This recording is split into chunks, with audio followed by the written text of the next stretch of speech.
La maison aux respirations. Clara, 19 ans, venait tout juste d'emménager seule dans une vieille maison isolée à la lisière d'un petit village.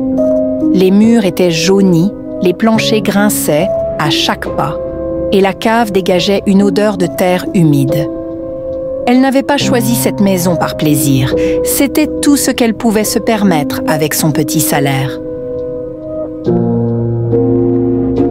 Dès la première nuit, un bruit étrange la réveilla.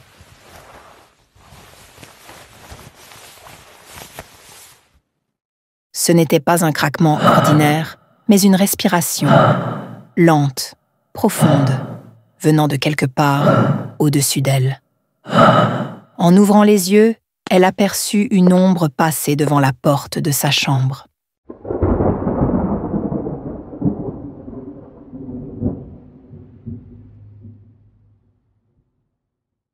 Elle pensa d'abord à un rêve. Mais les nuits suivantes, le phénomène se reproduisit. Des pas légers montaient l'escalier, puis s'arrêtaient juste derrière sa porte. Parfois, une voix basse murmurait son prénom, « Clara », comme si quelqu'un se penchait à son oreille.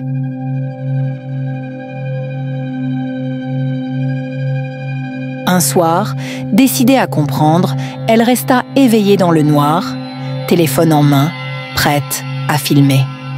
Vers 3h12, la porte s'ouvrit d'elle-même, lentement, sans grincement. Une silhouette pâle apparut dans l'embrasure.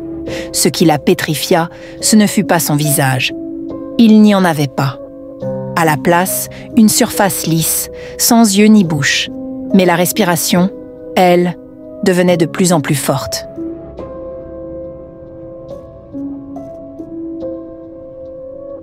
Elle recula jusqu'au mur, mais la silhouette s'avança et disparut brusquement, comme aspirée par l'air.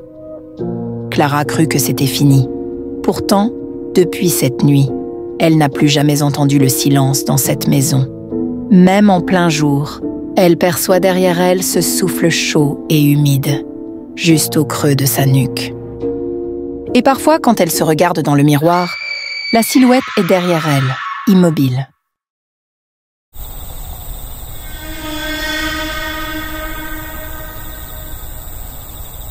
Respire pour moi. Clara avait toujours eu peur du silence, mais dans cette vieille maison, le silence semblait vivant. Elle avait emménagé il y a 3 semaines. La propriétaire, une vieille femme maigre, lui avait juste dit « Si tu entends quelqu'un respirer la nuit, surtout ne réponds pas, pon. »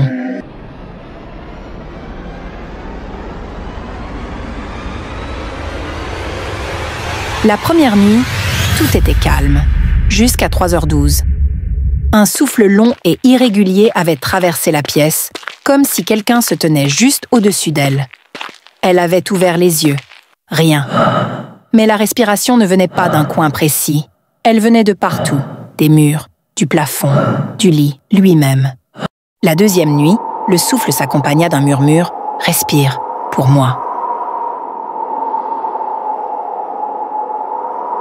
La troisième nuit, Clara décida de rester éveillée, armée d'un couteau de cuisine. À 3h12 pile, les lumières s'éteignirent d'un coup. Le silence dura 2 secondes. Puis la respiration revint, cette fois juste derrière son oreille. Une main glacée se posa sur son épaule.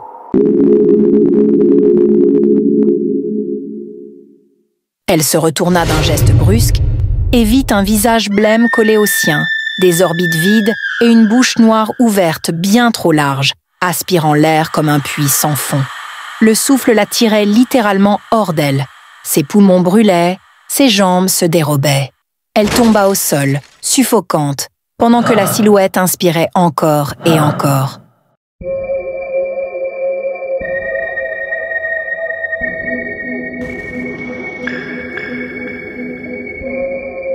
La dernière chose qu'elle vit fut sa propre poitrine s'immobiliser. La silhouette se redressa, exhala un nuage blanc, et ce souffle désormais était le sien.